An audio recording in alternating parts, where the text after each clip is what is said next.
Please welcome the President and CEO of the National Marine Sanctuary Foundation, Joel R. Johnson.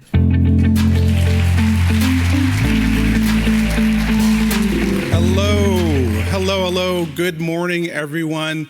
Welcome to Capitol Hill Ocean Week 2026. My name is Joel Johnson. I'm the President and CEO of the National Marine Sanctuary Foundation, and for over 25 years, the foundation has hosted the world's leading voices on ocean conservation, marine policy, history, and exploration here to Washington, D.C., our capital, to Capitol Hill Ocean Week, known as CHOW, exactly. This year, we are proud to partner with the National Maritime Historical Society and its Executive Director, Kathy Green, and the entire CHOW Advisory Committee. We are truly appreciating this opportunity to partner with a premier society programming this year. As we approach America's 250th anniversary, this year's CHOW theme comes at a defining moment for the nation, and it begs a very serious question. How will we as a nation define our relationship with the ocean and Great Lakes for the next 250 years? Since before the founding of this great nation, our waters, oceans, rivers, lakes, and coasts have been the lifeblood of peoples inhabiting these lands. America could not become what it is today without clean, healthy, and accessible waters. Now, I'm fortunate to be part of a foundation that works in partnership with NOAA to help connect more Americans to some 625,000 square miles of U.S. protected waters known as national marine sanctuaries. Like our national parks, national marine sanctuaries protect places of exceptional conservation, recreational, ecological, historical, scientific, cultural, archaeological, educational, and aesthetic value. But we do it underwater. For more than 50 years, sanctuaries have played a prominent role in guiding this country's relationship with the ocean and Great Lakes, and we've done it through community-led advisory councils, through public comment periods, through public environmental reviews, and Americans have played a direct role in helping steward these nationally significant waters. In America's 250 years, we have gathered together to explore our world, yet less than 5% of the ocean has been fully explored and mapped. Imagine what could be discovered. In fact, in 2025, over 1,000 new marine species were discovered alone. Now, the renowned ocean scientist Edie Widder has observed, we are by nature explorers. Humans have a history of exploration followed by exploitation. But in the ocean, weirdly, we reversed it. We've actually exploited the ocean before we've explored it. The esteemed biologist E.O. Wilson estimates that up to 10,000 species go extinct every year. Our ability to steward our waters depends on being able to explore, discover, shape, interact, and protect our waters. Roughly 4 out of every 10 Americans live in a county adjacent to the ocean and Great Lakes. That's 95 million Americans of all types, of every political persuasion, and that's why Ocean Week is for everyone.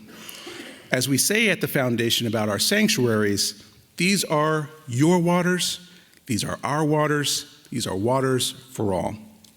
Now, the ocean and our Great Lakes have always been at the heart of our national progress, from the nation's earliest trade and maritime traditions to today's breakthroughs in robotics, autonomous systems, AI, ocean mapping, deep sea exploration.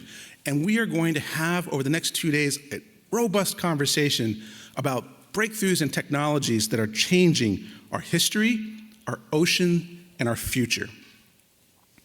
Sanctuaries expand our scientific understanding of life on Earth and our impact in it. And it's not just about the ecology or the habitat. It's also about our shared story. Places like the Civil War ironclad USS Monitor literally rewrote the book on naval warfare and helped save this nation from the division of slavery. Today, its preservation in the Mariners Museum Park in Norfolk, Virginia, continues to advance archaeology, conservation science, and breakthrough underwater technologies that transform how we explore our world. This is vitally important work that relies on strong public-private partnerships and long-standing national commitments to funding science. For many, sanctuaries are priceless waters that protect billions of dollars in coastal economic activity in our waterfronts. For others, sanctuaries and marine protected areas are responsible for protecting irreplaceable marine biodiversity. And for even others, they preserve our story, America's maritime heritage. And that's what we're going to really be focusing on with this year's CHOW. So, through the eyes, most recently, of 4 Artemis II astronauts, we were able to once again see that our planet is an ocean planet. The Artemis II mission reminded us we are all explorers on spaceship Earth, or as the Polynesian voyaging explorer and master, NOAA Thompson, calls, island Earth. This Capitol Hill Ocean Week, we are honored to welcome NOAA Thompson, a master navigator and leader of the Polynesian Voyaging Society. NOAA helped revive ancient wayfinding, crossing the ocean not only using the stars and winds and currents. In 1980, he became the first native Hawaiian in centuries to navigate voyaging canoes, the hukalea, from Hawaii to Tahiti without modern instruments. This helped spark a global movement for indigenous knowledge, cultural renewal, and ocean stewardship. We are also honored to welcome Dr. James Delgado, one of the world's maritime archaeologists and historians, a leading figure and bright light whose work discovering, documenting, and protecting historic shipwrecks has helped bring the hidden stories of our ocean and our peoples and societies to life. His work has helped uncover incredible, important submerged history like the RMS Titanic, USS Monitor, the USS Arizona, Pearl Harbor shipwrecks, the lost fleet of Kubla Khan, the atomic fleet at Bikini Atoll, and Clotilda, the last known slave ship to bring enslaved Africans to the US. All of this work has advanced public understanding of maritime history and heritage and our role in preserving it. Now, as is our tradition here at Capitol Hill Ocean Week, we will hear today from the most senior leadership at NOAA, and we are deeply grateful for their participation. The participation of Dr. Neil Jacobs, the NOAA Administrator and Undersecretary of Oceans and Atmosphere, Eugenio Pinheiro Soler, NOAA's Fisheries Assistant Administrator, and Nicole LaBeouf, the Assistant Administrator for the National Ocean Service. We're also grateful for the presence of several members of Congress, including the Honorable Buddy Carter and Honorable Suzanne Bonamici. These are the Oceans Caucus co-chairs, and the Honorable Roger F. Wicker. I also want to provide a special thank you to the House National Marine Caucus co-chairs, the Honorable Jared Huffman and Jack Bergman. So the conversations, plenaries, and keynotes at CHOW this year are designed to inspire and challenge us and connect us to the story of America's oceans and Great Lakes.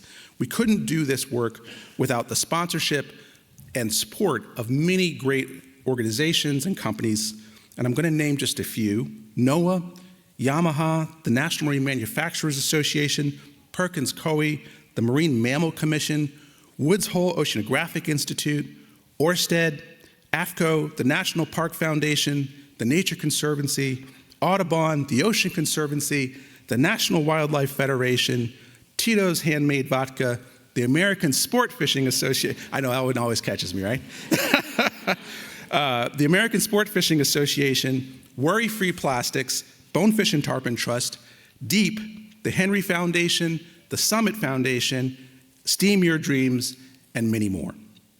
So, you can go online and find a detailed agenda for the next 2 days, including the Ocean Awards reception tonight. And you can do that at capitolhilloceanweek.org. This evening, we will be celebrating distinguished champions of marine and Great Lakes stewardship at the Ocean Awards. There are still tickets available if you'd like to join us tonight from 5 p.m. to 7:30 after the conference. And then please don't forget to follow us on social. You can use the hashtag CHOW2026. And also, of course, As you spend time today at the booths, at the Sanctuary Cinema, the Living Laboratories, please reach out to your friends and colleagues. This is a great opportunity for the ocean community to come together, network, build community, share our work and our experiences.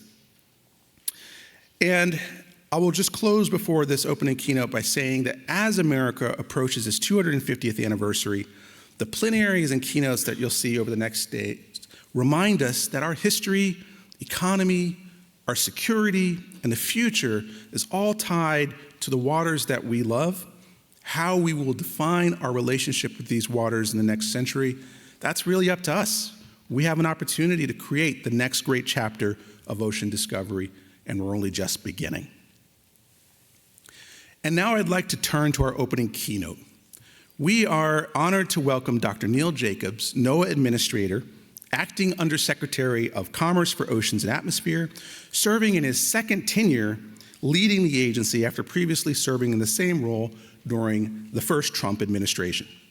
A meteorologist and an atmospheric scientist by training, Dr. Jacobs has spent his career at the intersection of weather forecasting, environmental observation, advanced modeling, and innovation, including having key roles in leadership at the Panasonic Avionics Company and the World Meteorological Organization.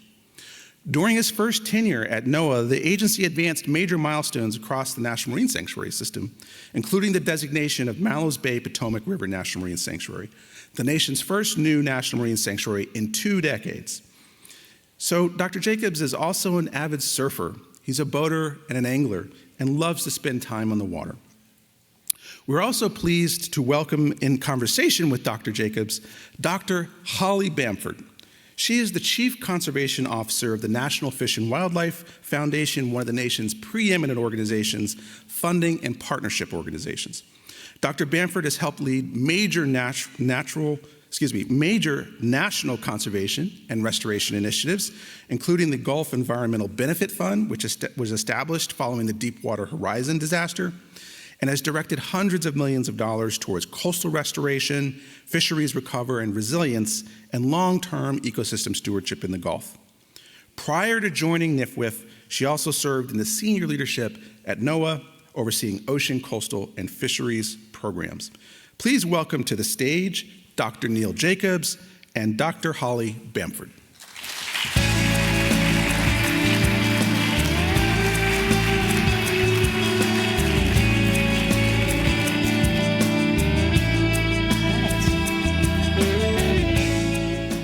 Everybody, how are you?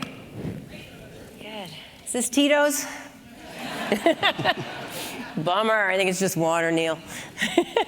Well, good morning. I'm Holly Bamford. I'm the Chief Conservation Officer with the National Fish and Wildlife Foundation. I'm so pleased to be here with Neil Jacobs this morning. Just a couple of things. I want to thank Joel and his fantastic team for hosting CHOW again. Every year, this has been such a phenomenal an important meeting and a week for oceans, really getting out and advocating for our programs, for oceans. It's so critical that we continue to have a voice in Washington, D.C. and up on the Hill. So thank everybody for participating in this. So we're going to kick it off. I'm really excited to be kicking it off with Neil. I know the topic is voyages and breakthroughs, so we're hoping that we can stimulate some thought and some interesting conversation here before you guys kick off the week. So with that, I would like to turn it over to Neil with an initial question, just to learn a bit more about him. I've been very fortunate to get to know Neil in his first term with NOAA, and then again this time, we've actually spent some time on the water fishing. He's a great guy, and so you guys will get a chance to hear from him. And so my first question is, Neil, we'd love to hear your voyage, both your personal and also professional voyage of how you got to your current role. Well, yeah, thank you. And thank you, Joel, and everyone for hosting this. It's awesome to be here, get to talk about fishing and surfing. My personal and professional journey was basically one and the same. Yeah. So I grew up in South Florida in Homestead, spent my entire childhood fishing the Keys and the Sanctuary. And then my parents relocated to Charleston, South Carolina. So I grew up fishing and surfing, basically the Southeast. Went to undergrad to study applied physics and math because I was horrible at English. And there's not a lot you can do with those kind of degrees. So I went back to Charleston, and I was working as a redfish guide just during the flood tides. And when I wasn't taking people fishing, I was wiring navigation systems on shrimp boats and installing turtle excluder devices when those came out. And I was pretty happy.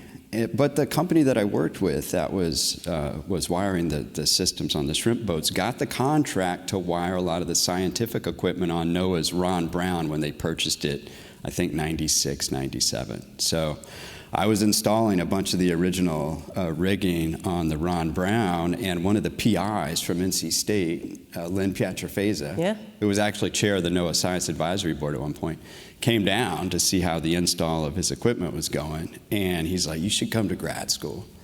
And I thought, I'm pretty happy fishing. He's like, "No, come to grad school. I'm the department head. I got money." And so I thought, I guess I'll go to grad school. And so I went up to NC State, did a master's in air-sea interaction, and then stayed and did a Ph.D. in numerical weather prediction because I was always trying to figure out how to forecast the weather, because it was either long period swells from hurricanes or, when are the tides going to be right for the redfish on the flood tides. And then, a couple months out of the year, I'd go down and fish the backcountry in the Everglades. And I just thought, I got to figure out how to just study this. I'm already forecasting weather. So my professional, academic training is in numerical weather prediction. And so that's what I've largely been doing, writing software, writing model code. But honestly, in my free time, all I do is fish and surf. So you've been on the water. I mean, it's funny because everybody thinks of you as the weather guy, but really your background, the sanctuaries was literally your backyard as a kid. Yeah, growing up down in the Keys, and then later when I moved up to Charleston, I still keep my skiff in Charleston even to this day. I'm headed down there Friday, actually, because next week there's a bunch of flood tides. So when I was an undergrad, even though I was in the physics department, I actually was doing a lot of undergraduate research at the National Estuarine Research Reserve in Winyah Bay, which was where I actually learned sort of the flood tide redfish game. Because I was used to the tarpon and snook in the backcountry, but tailing redfish and fishing in the grass in knee-deep water is wild. It's really. So you've spent a lot of time on the water, and you've seen changes, I'm sure since a kid to what you see today. Now, as the administrator of NOAA, what are some of your priorities that you want to accomplish, particularly in the ocean side of NOAA? And maybe touch a little bit on some of the new technologies and breakthroughs maybe that you might see coming on the horizon. Yeah, so I sort of came from the startup world. So even though I worked at Panasonic actually acquired a startup company. So I'm trying to push NOAA to think of itself like a startup company, just fail, it's okay, take risk, innovate. And so really, looking at advanced new tech, how can we take technology or innovations from one, area or market and apply it somewhere else. So uncrewed systems, I think there's a bunch of cool potential here for seafloor mapping, even on the surface. But one of sort of taking uncrewed systems and blending that with eDNA. So we've done a lot of work recently with eDNA, just trying to figure out, if we can sample what's in a water column, we can tell which different, fish species or marine mammals have been there recently. It's an interesting way to sort of track stuff. But if we could do that from uncrewed systems, then I think there'd be a lot of cool potential there. We were down in Florida at the boat show demoing the new infrared cameras. So trying to understand, where the North Atlantic right whales are and when they're not. And using the new technology, like these infrared cameras mounted on these boats, and they can triangulate where these are. And you basically have a cell phone app, kind of like Waze, to tell you, how to avoid them. And then, there's opportunities for artificial intelligence all over the place. Like some of the new AI stuff, when we're talking about like the commercial fisheries, are just electronic monitoring. You can have SATCOM connections. You can use AI to monitor the videos, but then you can actually have like underwater cameras to do some fish surveys in like reef areas where you wouldn't necessarily want to trawl. And you can use AI to actually identify the actual fish species. And I thought that was like, I don't know how you do that like underwater, but distinguishing between like a red snapper and a mangrove snapper, it's smart software. But there's a bunch of cool new tech there, and some of the actual new stuff I'm super excited about are on the next generation of geostationary satellites.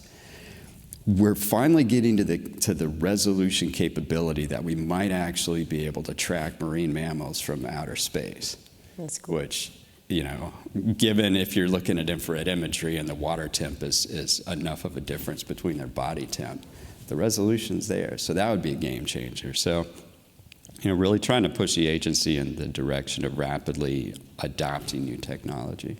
Yeah. So a lot of times when people look at the federal government, they don't think of it as rapid movement. It could, and so I guess the question for you is, you have these great ideas and priorities. What do you see stepping in again as your biggest challenge to achieving that? Like, what do you see some of your kind of barriers that you need to overcome to get there? Probably risk aversion. Mm-hmm. I mean, that's a big challenge. Like, you know, it's like a government agency is not much different than like a really large company. Like you're not going to get a whole lot of credit or praise when you like knock it out of the park if you take a risk, but if you take a risk and like face plant, you know, you're going to be getting, you know, all sorts of hate from different directions. So trying to give folks top cover so that they can take risks and not worry about it is one. And then, you know, I think probably just really, if I had to think about like, you know, what would I really view as like some things that I could overcome, like really trying to figure out what the return on investment is for where we put a lot of taxpayer money, particularly. Like one of the priorities I have is like calculating the indirect return on investment for things like sanctuaries and research reserves, because it's pretty straightforward. You can calculate, you know, the direct by tourism, but there's a lot of indirect, and I think the number's a lot higher than it really is. And then probably trying to push the agency in the direction of real public-private partnerships. I think there's a lot of confusion in the community about what's a contract or a grant versus a public-private partnership. Yeah. And understanding the difference, that in a true partnership, like you both have, like, you're both sharing the risk, you're both sharing the investment. That I think is navigating that's going to be pretty tricky. It's like skin in the game. Everybody has skin in the game. Yeah. Yep. Yeah. So talking about budgets a little bit, I mean, NOAA, and when I was there, very, very successful at trying to secure funding to provide data and information to make best decisions. And so people are relying on the information that NOAA is providing. But when it comes to like preventative, right? So you have a significant component on your ocean and coastal side around resilience, but that always seems to be a struggle to find resources for things that are preventative versus like the emergency response, right? Money seems to flow when there's an emergency and you're responding to it, or after the fact. But how do you successfully put NOAA out there to say, by funding us in prevention, you're actually doing so much more good and being more return on investment. So how do you do that? That's a great question. So I've been struggling with this. Even when I was at NOAA last time, it was, you know, for pennies on the dollar, you could put in like a mitigation program that would prevent something from happening. But it's so much easier to get like disaster supplemental on the back end. Even though everyone knows the prevention financially makes a lot more sense, if you invest in some sort of resilience infrastructure and whatever bad thing was going to happen didn't happen, then people just say, oh, well, you just spent my money and nothing happened. And you're like, that's exactly right. It worked. To me, recently I've been thinking about this problem from the perspective of like the false alarm rate with evacuations for hurricanes or tornadoes. And it's kind of a similar logic path. Like the Weather Service is very concerned about using like scarier and scarier words because tornado warnings it's probabilistic. You know, there's a chance it's not going to happen. There's a chance it's not going to hit you. And people they sort of tune you out if they hear enough of this, you know, all this bad stuff's going to happen, and then it doesn't. Right. And then the next time they just start ignoring you. So the best thing I can think of to really approach this is just be honest about the uncertainty. And I feel like I've been able to win people over when I tell them, you know, I don't know all the answers. There's uncertainty here, but here's the risks. And are you willing to accept these risks or not, given this, you know, this probability distribution? And people are pretty smart. They can figure out how they want to just weigh the risks. But, you know, if you're just like, nope, this is horrible, this is going to happen, you have to do this. And then inevitably, if it doesn't happen exactly how you said, they won't listen to anything you say after that. Exactly. No, but I think your point was well taken. You know, when you come in after a disaster, you're cleaning up, you're restoring, you're helping the communities, you're bringing the economy back. People see that change. You come in and you support another sanctuary or you do coastal resilience. You know, there's benefits there, but they don't ultimately see something like a change from disasters. And so I can see how it's very hard to kind of get that point across. But that is it. If you don't see that change, that's actually what we've been striving toward, is protection. Over the past couple of years now, NOAA has definitely been on extremes, right? It's going through different administrations and different times and budget cycles. How do you, coming in on your second term, motivate and connect with the career staff at NOAA? So this was, well, first of all, I feel like I have an advantage this time because learning NOAA, I spent a year and a half when I got there last time. And I knew the weather forecasting world pretty good, and I actually knew the recreational fisheries world pretty good. But there was so much I didn't know about the agency. I would joke with people that I feel like you need like a Ph.D. in 12 different disciplines to like just kind of appreciate it. But I learned so much about the agency by just going around and talking to people. And the thing that like was the hardest was I was there when the pandemic happened. Yeah. And so for the last year and a half I was there, I was like trying to talk to all the employees through like Google Meets. Yeah. And it just wasn't the same. But I said this in an all hands meeting, and I think it resonated with a lot of people. When administrations come in, they have all these different priorities, and we have ours, the previous had theirs. But NOAA's mission scope is so diverse that the opportunity for priorities, it could be anywhere from like marine mammals to seafloor exploration to space weather, tornado warnings. I mean, it's all over the place. And so I said this. I said NOAA is it's like a professional sports team that like they swap out their coach, but then anytime they swap out the coach, they play an entirely different sport. Getting a new coach. No, it's not basketball. Now it's cross country running. Or now you're doing horses or something. So it's tricky. But I think just, understanding and hearing from the employees about what they do, it really sort of helps me figure out, what are the priorities. And I should say that I was telling a lot of folks the other day about, this priorities list. And they said, oh, come in with like one or two. And I think my list is about 50. And I had a couple staff ask me, they're like, well, what we do is not on the priority list. Does that mean it's not a priority. And I said, no, absolutely not. Like everything NOAA does is a priority. So think of this priorities list as kind of like a fix-it list. Yeah. If you're not on that list, it means I've thought about your stuff and I can't figure out how to do it any better. So just keep doing what you're doing. But these are things that I think I can have some pretty positive impact on in the limited time I'm there. So. No, I think that's a really healthy way to think about it, Neil, because I know when anybody comes in with a priority, everybody gets very, concerned. If I'm not on there, that means you're not going to be thinking about me. But I think the way you've thought about a lot of things, you've been there, you had a lot of time to think about it going into your second term and knowing where you can add value and change, but where things are working really well. So I'm sure that's a great message for the staff.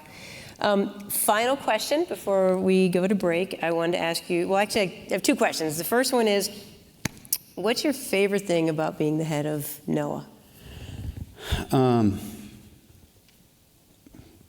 Talking to the career staff. And so I'll admit it's somewhat self-serving because I like to go out into the field and talk to them and hear all the cool stuff they're doing.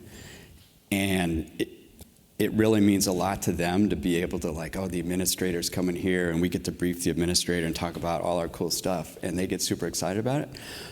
It fills my tank to hear how much it means to them that I'm listening to them. And I feel like I'm getting more out of it than they are because I was in Tulsa yesterday talking to some forecasters about, this new technology with some tornado warnings. And I came back so pumped. I was like, man, that was awesome. So cool. I didn't mention this earlier, but probably one of the top priorities is branding. Mm-hmm. I joked in a hearing once that I was at a NOAA satellite launch, and the NASA administrator at the time was there, and my kids showed up wearing NASA T-shirts. And he was like, nice shirts. NOAA needs its brand recognition. They do such awesome stuff that they don't get credit for. Right. And one of the coolest things that I thought about, just getting the name out there, I'm sure some folks out there have seen this, the Okeanos Explorer has this live stream video. And I would just sit there and watch that thing for hours. It'd be narrated by marine biologists, and anytime they'd see some new life form, they'd freak out. They're like, oh, what is that?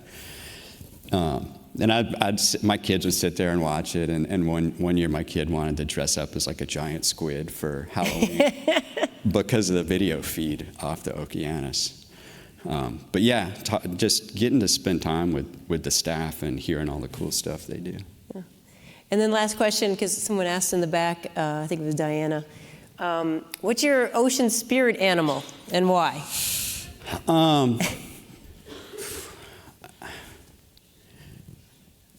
Probably a tarpon. And, and why? Even though I feel like I'm totally in the head of all redfish, and I can never, no matter how hard I try, get in the head of any permit, the power of a tarpon, when you're stripping that fly and you just feel it clamp on, and it's just it's like hooking a school bus. And then they start jumping, and my hookup rate versus getting them to the side of the boat is very low because their mouths are so bony and they can jump and throw your fly, and it's the coolest thing. And when I take people fishing down in the Everglades and they hook up with a tarpon for the first time and see it jump, it's I feel like when I'm on the back of the skiff on the pole, taking people fishing is almost as fun as fishing myself. But maybe if a redfish jumped, it might change my answer. But yeah, probably tarpon. Nice.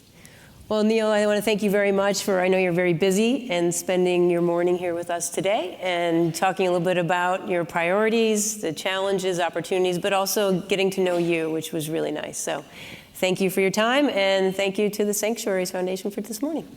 Thank you. Thank you.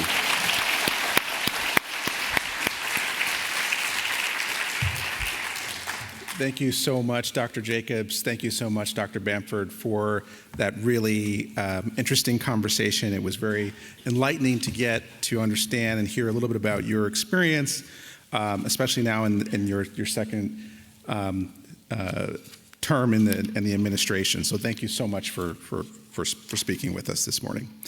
We're going to go to a little bit of a break and allow folks to rest up, get some coffee, and recharge. And I encourage you all to, of course, go out to the hall there and see some of the booths that our sponsors have put together. During the break, you can explore our experiential side of CHOW. We have the Voyagers Village, where you can find the Sanctuary Cinema. I hear there's popcorn there. That's also sponsored by our partner, the National Wildlife Federation. You can also go into the Living Lab, where you can get your hands on some VR technology and explore different maritime exhibits. We have a fantastic maritime art exhibit, courtesy of the National Maritime Historical Society as well. So we'll come back at, I think, 11 a.m. for our opening plenary roundtable. Once again, thank you so much, Dr. Jacobs. Thank you, Dr. Bamford.